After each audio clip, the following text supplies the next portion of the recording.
감사합니다. 오늘 우리 옆에 계신 분들에게 이렇게 인사했으면 좋겠습니다. 행복한 주일 되세요. 한번 인사하시죠.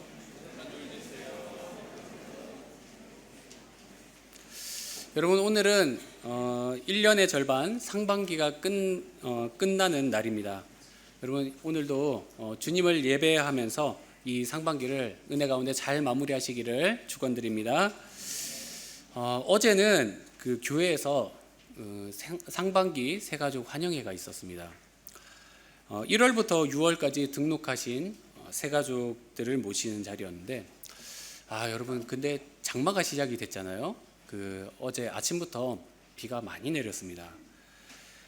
그래서 이제 준비하는 입장에서 이거 괜찮을까, 잘 오실 수 있을까 걱정이 됐어요. 근데 굳은 날씨에도 불구하고 24분의 새가족이 오셨습니다. 많이 오셨어요, 정말. 그래서 이제 교회 소개도 하고, 그리고 식사 교제도 하고, 레크레이션도 하면서 굉장히 좋은 시간을 보냈습니다. 근데 어제의 그 새가족 환영회는 저희가 평상시 이제 몇 년째 하고 있는 그 새가족 환영회랑은 조금 다른 특이점이 있었습니다. 보통 이 새가족 환영회 첫 순서를 보면은 이제 환영 인사를 하죠. 교회 잘 오셨습니다라고 인사를 하고, 교역자 소개, 또 선교 회장님들 소개, 이렇게 인사를 한단 말이죠. 근데 이제 직분을 맡으신 분들은 대체로 교회를 오래 다니신 분들이에요. 그래서 그런지 몰라도 인사말을 하시면서 이런 말을 많이 하셨습니다. 교회도 어려운데 새가족 환영회를 열게 돼서 감사합니다. 교회가 힘든데 와주셔서 감사합니다. 이런 말을 했어요. 그런데 막상 이제 새가족분들을 소개하는 순서가 되니까 새가족분들은 뭐라고 하시냐면, 교회가 좋아서 등록했어요. 성도님들이 좋아서 교회에 등록하게 됐어요. 라고 말씀을 하시는 거예요. 어제 이제 제가 일과를 다 마치고 자려고 이제 침대에 누웠는데 그 특이한 상황이 자꾸 생각이 나는 거예요. 여러분, 우리 교회는 힘든 교회입니까? 아니면 좋은 교회입니까? 대답이 좀 작아요. 힘든 교회입니까? 좋은 교회입니까? 강요하는 건 아닙니다. 근데 이게 그 교역자나 중직자 같이 교회 안에 오래 계신 분들이 쉽게 판단할 수 있는 게 아닌 것 같아요. 오히려 새가족 분들이 오셔서 더 객관적인 판단을 하실 수 있다고 생각을 합니다. 사실 오래 머물러 온 사람들에게는 교회의 인상이란 게 한눈에 들어오지가 않습니다. 그래서 제가 전에 이제 사역했던 교회에서는 교회를 조금씩 개선해 나가기 위해서 새로운 교역자들에게 교회의 단점 세 가지씩을 이렇게 발표를 하라고 시켰어요. 왜일까요? 오래 다닌 사람에게는 잘못된 점이 잘 안 보여요. 익숙해져 있기 때문에. 근데 이제 새로운 사람에게는 한눈에 그게 다 보여요. 화장실이 더럽고 이렇게 인사도 잘 안 하고, 이런 것들이 너무 눈에 잘 보인단 말이죠. 교회에 대한 좋은 인상도 마찬가지입니다. 우리는 익숙해져서 그걸 잘 모를 수 있지만 새가족은 알 수도 있는 것이죠. 그래서인지 어제 새가족 환영회는 오히려 그 직분자들이 더 위로받는 그런 자리였던 것 같습니다. 주님께서 우리에게 좀 더 교회를 향한 따뜻하며 새로운 시선을 부어주시기를 소망합니다. 저는 계속해서 성전에 올라가는 노래를 시리즈로 설교를 하고 있습니다. 사실 3부 예배는 처음이에요. 근데 이번이 세 번째입니다. 시편 122편. 여러분, 성경책을 가지고 계시면 먼저 이 122편의 제목을 한번 읽어 보시면 좋을 것 같습니다. 어떻게 써 있죠? 누가 지은 시라고요? 다윗이 지은 시라고 돼 있죠. 그렇다면 이게 이제 다윗이 생전에 지은 시라고 봐야 할 텐데요. 이 시편 122편은 크게 두 단락으로 나뉘어져 있습니다. 1절에서 5절까지가 첫 번째 단락입니다. 어떤 내용이냐? 예루살렘에 대한 찬가가 나와요. 예루살렘에 올라온 그 방문한 기쁨이 묻어나고 있는 것이죠. 내가 예루살렘 성문 올라가자 하고 누가 말하자마자 기뻤다. 내가 가서 너무 좋았다라는 이야기가 나오고, 그 다음에 이제 5절 이후에 6절부터 9절까지는 두 번째 단락입니다. 어떤 내용이 나올까요? 예루살렘의 평안을 구하는 기도가 나오고 있습니다. 여러분, 이렇게 예루살렘에 대해서 나온 시라면 이 다윗의 시대의 예루살렘이 어떤 의미를 가지고 있는지에 대해서 우리가 먼저 알아야 이 시가 제대로 묵상이 되겠죠. 예루살렘은 여러분 혹시 아십니까? 언제부터 이스라엘의 수도였을까요? 그 관련 내용이 사무엘상 5장에 나오는데요. 사실 예루살렘은 여호수아가 가나안을 정복하면서부터 이 점령을 해야 되는 땅이었는데 몇백 년 동안 점령을 못한 채 남아있는 난공불락의 성 같은 그런 이미지가 있었습니다. 그런데 다윗이 그때 이제 군사들을 데리고 이제 예루살렘을 점령하고 있는 여부스 족속을 향해서 이제 전진해 나가고 있었어요. 그때 여부스 족속이 다윗에게 조롱하면서 이렇게 교만한 말을 내뱉습니다. 네가 결코 이리로 들어오지 못하리라. 맹인과 다리를 저는 자라도 너를 물리치리라 라고 말합니다. 여러분, 이 말이 무슨 뜻입니까? 성이 너무나도 견고하기 때문에 네가 함부로 뚫을 만한 성은 아니다, 이런 말이죠. 근데 다윗이 그 부하들과 성을 정면으로 공격하는 게 아니라 밤에 물 깃는 곳에, 소위 말하자면 하수도 같은 곳을 이렇게 기어 올라가서 성을 점령해 버리고 거기를 이제 성벽도 보강하고 조금씩 다듬어서 수도로 삼아 버립니다. 그래서 오늘 시편 122편 3절 한번 보여주시겠습니까? 3절 보여주세요. 네, 함께 읽어보겠습니다. 시작. 너는 잘 짜여진 성읍과 같이 건설되었도다. 여러분, 이제 보통 시골에서 살던 사람이 이제 좀 계획 도시라든가 대도시에 오면 이런 느낌을 받죠. 어쩌면 도로도 이렇게 잘 닦여 있고 이렇게 건물도 이렇게 웅장하게 잘 지어졌을까? 이런 느낌으로 지금 예루살렘을 바라보는 감정이 있는 거예요. 그러나 여러분, 예루살렘을 설명을 할 때 예루살렘이 단순히 성이 튼튼하고 잘 발전된 도시다라는 것만으로는 좀 부족할 것 같습니다. 예루살렘이 사랑받는 데는 더 중요한 이유가 있습니다. 한번 따라 하시겠습니다. 하나님의 법궤. 그렇죠. 하나님의 임재를 상징하는 법궤가 다윗의 때에 회복이 되어서 예루살렘에 들어와 있는 거예요. 그런데 여러분, 제가 퀴즈를 하나 낼게요. 예루살렘 성전이 있잖아요. 언제 지어졌습니까? 그렇죠. 너무 잘하시네요. 솔로몬이 지었어요. 다윗의 아들 솔로몬이 예루살렘 성전을 지었기 때문에 지금 이 시를 지은 다윗의 시점에서는 성전이 있는 겁니까? 없는 겁니까? 없는 거예요. 법궤를 모시고 와서 이 궁전 한편에다가 이 간이 천막 같은 거를 세워놓고 거기에 그냥 모셔놓고 있는 거예요. 그냥 따로 이렇게 건물이 있는 게 아니었습니다. 그런데 이게 예루살렘을 정의하는 아주 굉장히 중요한 특징이 되는 거예요. 하나님의 법궤가 있는 도시라는 이미지가 그 도시의 이제 이미지를 좌지우지해 버린 거예요. 그래서 마치 예루살렘 성 안에 들어오는 순간부터 교회에 들어온 듯한 느낌을 받는 거죠. 여러분이 오늘 예배 오셔서 이제 예배당 안에 자리에 앉으셨을 때 마치 예배를 시작하는 느낌을 받는 것처럼 이제 이스라엘 백성들은 성문 안에 들어가자마자 이 예배가 시작된 듯한 느낌, 하나님의 임재를 느끼는 것처럼 그렇게 이제 시작이 되는 것이죠. 여러분, 우리가 본문을 조금 더 자세히 살펴보겠습니다. 여러분, 시를 묵상을 할 때 여러분은 시를 어떻게 묵상하십니까? 시를 좀 묵상을 할 때는 이미지가 있잖아요. 시상이라는 게 있잖아요. 그걸 이렇게 좀 머릿속으로 상상을 해가면서 내가 시인이라면, 내가 그 자리에 있다면 어떤 느낌을 받을까를 상상해 가면서 오늘 본문을 좀 같이 살펴보면 좋겠습니다. 먼저 1절 읽어보겠습니다. 1절 시작.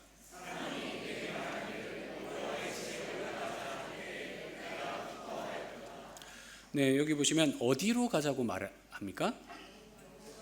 네, 여호와의 집. 여호와의 집이 혹시 어딘지 아세요? 어디겠어요? 네, 예루살렘. 네, 예루살렘으로 가는 거죠. 예루살렘으로 가자라고 했을 때 이 시인이 어떤 반응을 보이는 거예요? 기뻤다, 아주 좋았다라고 말을 하죠.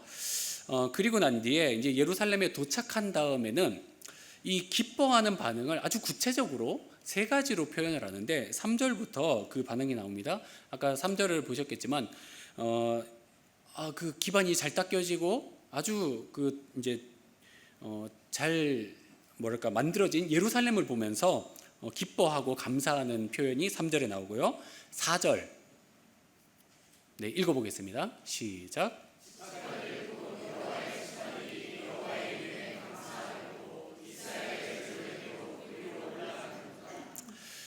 여러분, 시인이 무엇을 보았습니까?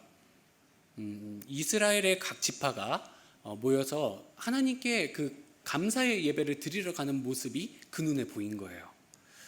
여러분, 그 이제 12지파가 있잖아요. 12지파가 이제 성문에서 하나님의 법궤를 향해서 올라가는데 그냥 올라가겠습니까?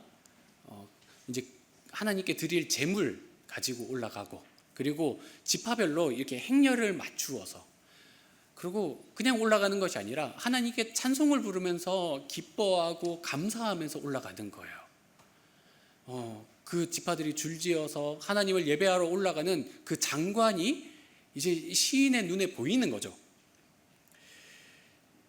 그 떨어져서 살 때는 그냥 12개의 분리된 지파예요. 근데 예배하러 모이니까 이 사람들이 전부 다 하나된 예배자로 주님을 예배하러 모여서 기뻐하고 감사하는 모습이 그에게 보이는 거죠.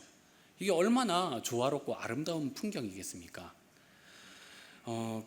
그리고 이제 5절로 넘어가 보겠습니다. 5절도 네, 읽습니다. 시작.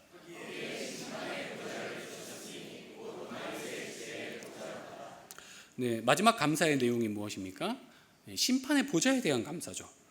그러니까 하나님께서 이 예루살렘을 그 질서 있게 통치하실 때 누군가를 위임을 하시는 거예요.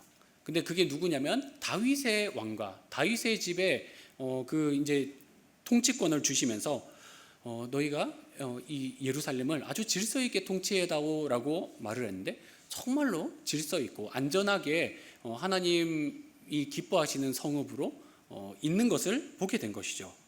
이 감사를 하고 있는 겁니다. 여러분, 이 시편 122편의 전반부 이 첫 번째 단락을 어떻게 간단히 정리할 수 있을까요?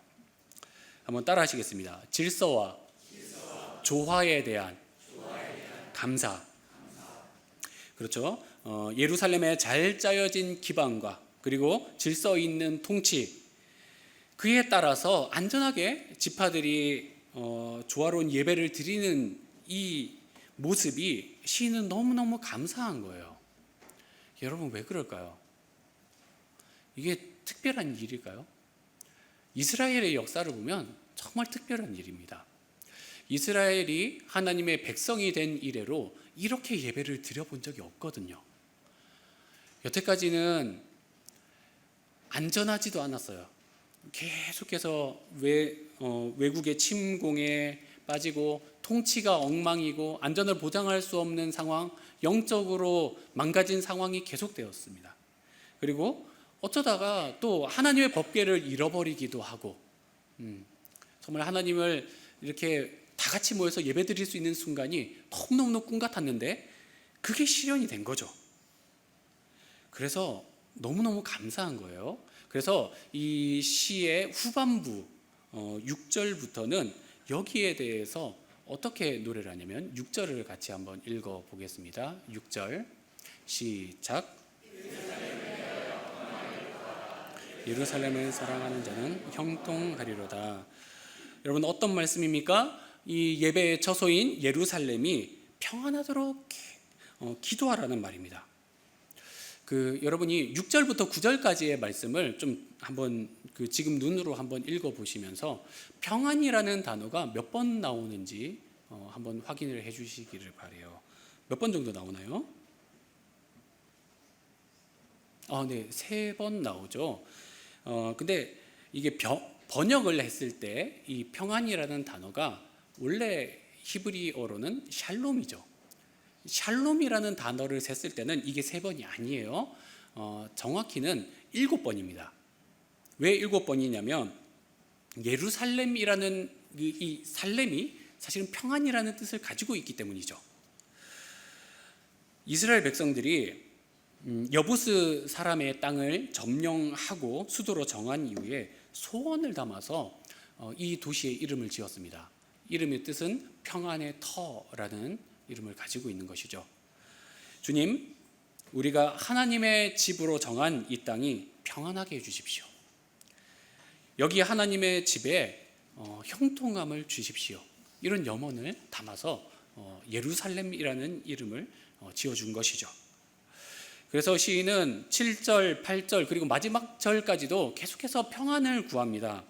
성벽 안에 평안이 있을지어다. 궁전에도 평안이 있고 너와 너의 형제와 그리고 너의 친구들에게도 평안이 있을지어다. 이 아주 세밀하게 애정을 담아서 기도하는 모습을 보게 됩니다. 여러분, 그리고 우리가 살펴볼 때 평안에 뒤이어서 따라 나오는 단어가 있죠. 6절에 보시면 평안을 구하라 라고 하는 것은 평안을 위해서 기도하라는 명령이고, 그 기도하는 사람에게는 무엇이 주어진다는 거예요? 형통이 주어진다는 거죠. 이게 반복되어서 나와요. 그러니까 하나님의 집을 위하여 평안을 구하는 사람에게는 무엇이 주어진다는 거예요? 형통이 주어진다. 이게 순서를 잘 기억하셔야 되는 거예요. 하나님의 집을 위하여서 계속해서 기도하고 헌신하는 사람에게 하나님께서 형통의 복을 주시겠다라고 약속을 하시는 거죠.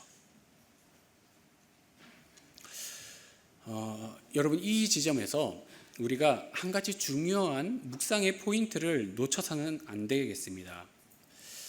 도시 자체가 교회와도 같았던 이 예루살렘이 정말로 이름처럼 평안한 도시로 남았을까요? 특별히 성전을 올라가는 노래로 122편이 불려지기 시작한 페르시아 시대 이유를 우리가 생각해 보면 좋을 것 같습니다. 일단 남유다가 멸망을 하면서 예루살렘을 통치하던 다윗 왕조가 이제 사라져 버려요.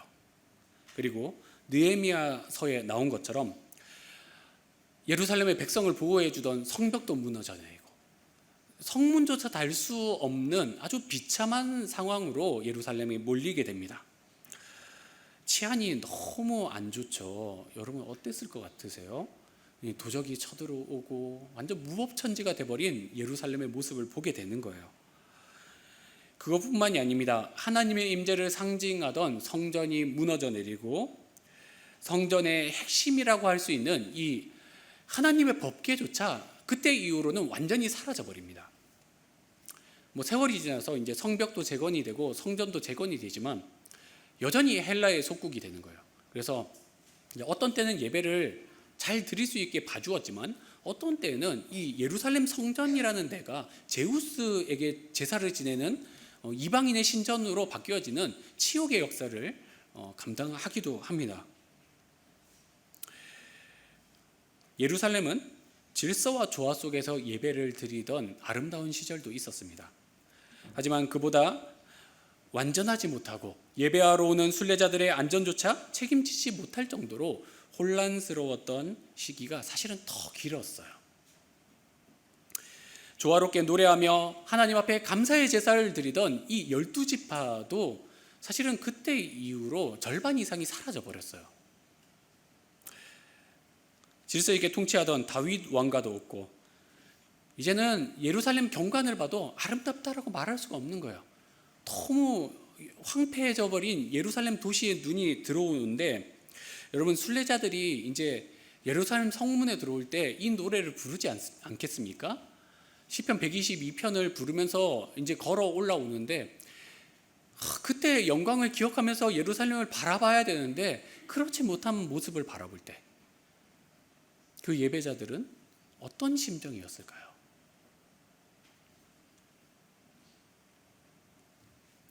사랑하는 성도 여러분, 여러분은 오늘 교회를 오시면서 어떤 심정으로 교회를 오셨습니까?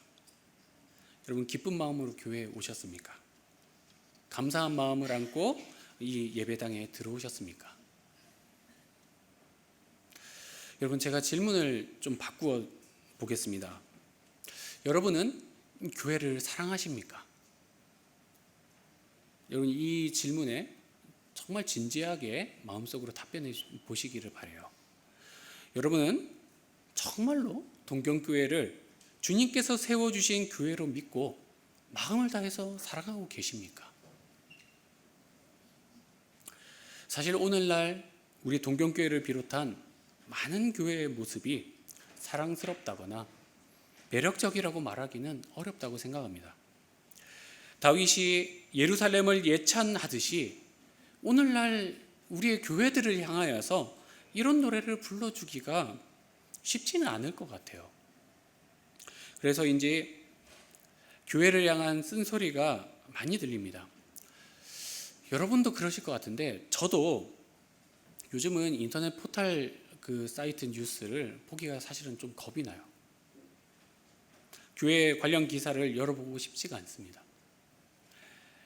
온 세상이 교회를 향해서 또 목사님들을 향해서 돌을 던지고 있는 것 같은 느낌을 받을 때가 있어요.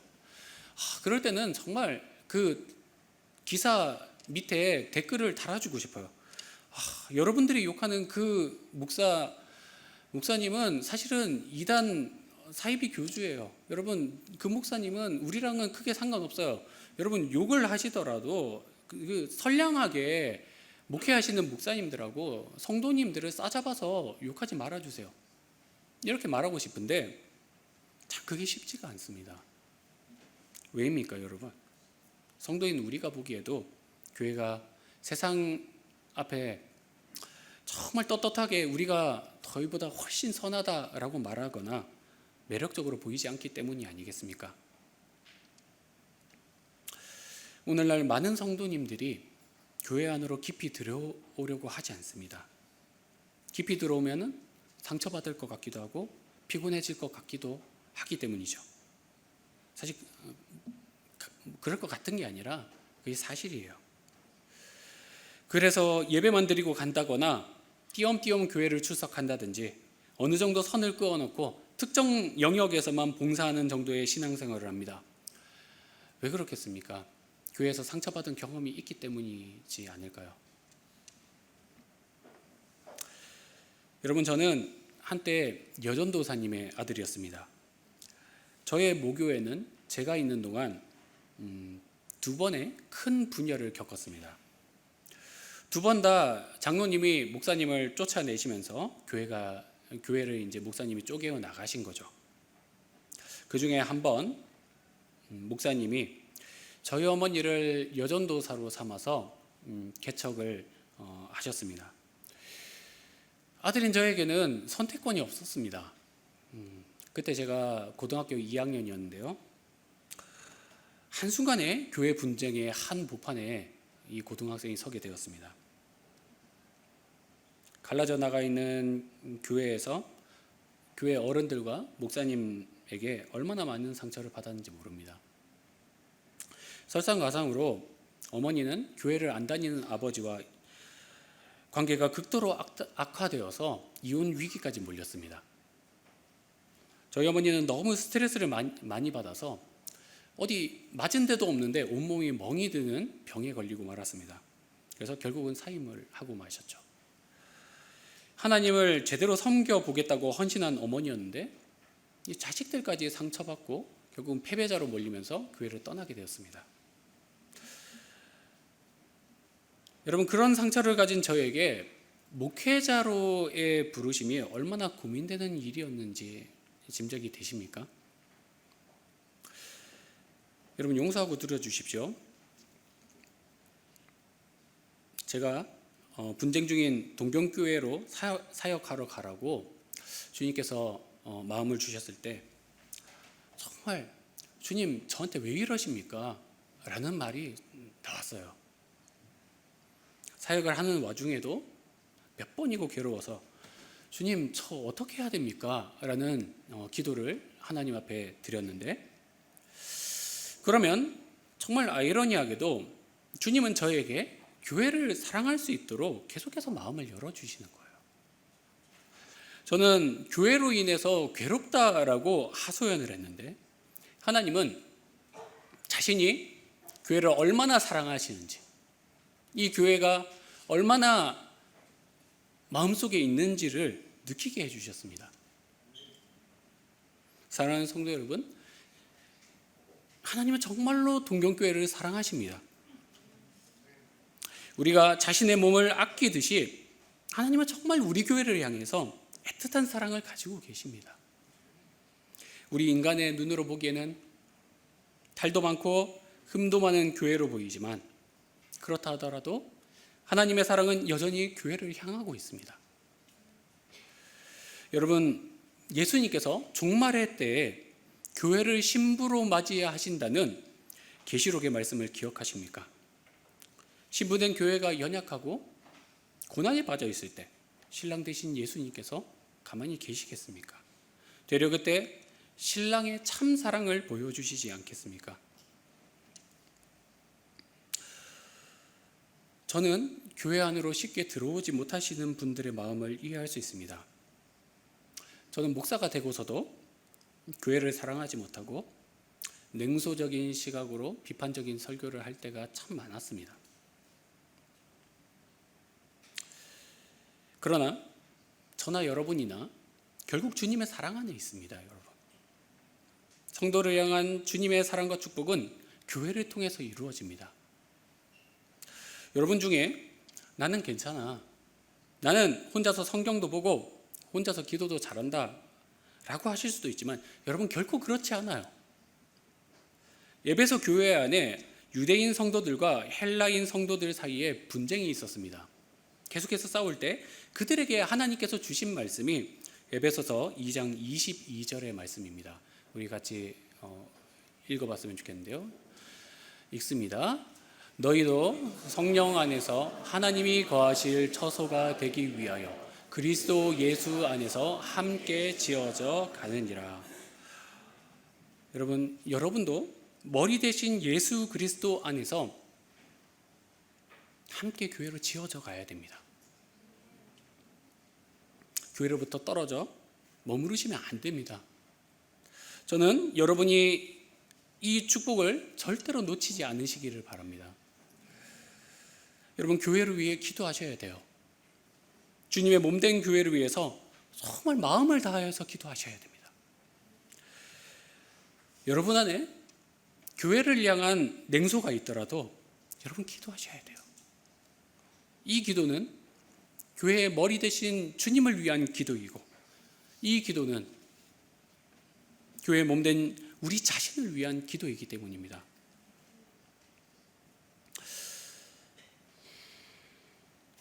여러분, 저희 집에 이제 10개월 된 아기가 있습니다. 제가 이 아이를 양육을 하면서 이제 기도에 대해서 조금씩 배우고 있어요. 요즘 이 아이에게 문고리를 잡고 여는 취미가 생겼습니다. 근데 사실 10개월이기 때문에 아직 걷지도 못하고 이렇게 서서 까치발을 들어도 문에 닿지도 않는 정도로 작아요. 그런데 이제 그때 문고리를 좀 열어보고 싶다고, 밖으로 나가고 싶다고 이 녀석이 어떻게 하겠습니까? 아빠한테 두 손을 그냥 벌리고 있는 거예요. 그러면은 이 아빠가 이제 들어 올려서 문고리를 잡게 하고, 힘이 부족하면은 이제 뒤에서 이렇게 눌러줘가지고 문을 열어주는 거죠. 그렇게 문이 열리는 거예요. 정작 아이는 팔을 벌리고 문고리 잡은 것밖에 없는데 기뻐하고 즐거워하는 거예요. 자기가 문을 열었다고 이렇게 되게 좋아하는 거죠. 근데 또 그게 아버지에게도 기쁨이기 때문에 아버지는 몇 번이고 그렇게 아이에게 해줄 수 있는 거죠. 여러분, 문을 두드리면 하나님께서 열어주십니다. 우리가 하는 기도가 정말 하나님께서 기뻐하시는 바라면 그 일은 반드시 시행될 거라고 여러분 믿으십시오. 지금은 교회가 가망 없는 것 같고 우리 힘으로 안 될 것 같아 보여도 기도해야 합니다. 우리가 기도하지 않으면 여러분 누가 기도하겠습니까? 여러분 이웃 교회가 우리를 위해서 기도하겠습니까? 저기 일본 교회 아니면 해외에 있는 다른 교회가 우리를 위해서 기도하겠습니까? 오히려 우리가 그들을 위해서 기도를 해줘야 되겠죠. 여러분 우리가 기도하지 않으면 우리에게는 절대로 소망이 없습니다. 그래서 기도하셔야 되는 거예요. 사랑하는 성도 여러분, 교회를 사랑하십시오. 교회를 향해 던지던 냉소와 날선 공격을 거두어 주십시오. 교회가 비록 부족한 것도 많고 여러분의 마음을 아프게 했을지도 모르지만 여러분 우리의 종착지는 결국은 교회입니다. 교회의 애정을 가지고 이 교회가 미숙한 모습을 벗어던지고 정말로 순결한 주님의 신부로 준비될 수 있도록 여러분 함께 기도하고 함께 노력하는 자리로 나아갔으면 좋겠습니다. 여러분 지금 온 세상이 교회를 향해서 욕과 비난을 퍼붓고 있는 때입니다.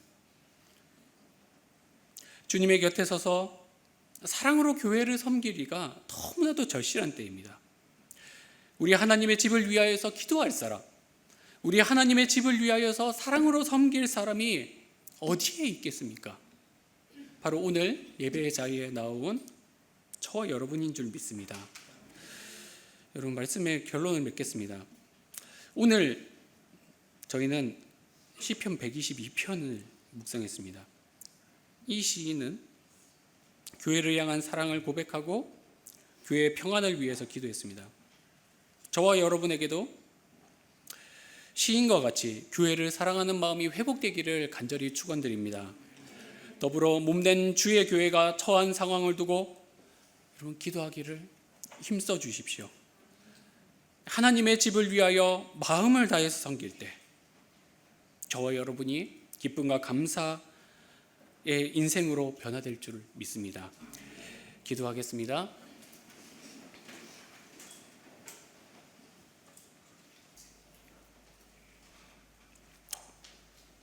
사랑하는 하나님 아버지, 오늘도 저희와 함께 계신 하나님을 찬양합니다. 하나님의 교회들이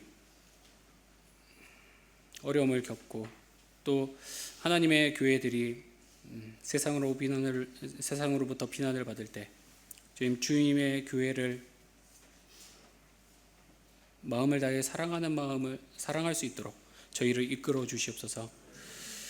하나님, 우리가 세상의 편에 서서 함께 비난하고 욕을 퍼부을 것이 아니라 다시 한번 주님의 교회, 주님의 몸된 교회를 향하여서 사랑으로 섬기는 자리에 설 수 있도록 저희의 마음을 열어주십시오. 하나님, 저희의 상처난 부분을 치유하여 주십시오. 하나님, 교회에 올 때마다 기쁨과 감사가 있는 인생 될 수 있도록 도와주십시오. 하나님, 주님의 교회가 정말 주님이 기뻐하시는 사랑스러운 신부의 모습이 될 때까지 주님, 저희가 힘써 주님의 교회를 사랑하고 또 섬길 수 있도록 주님 함께해 주십시오. 예수님의 이름으로 기도드립니다. 아멘.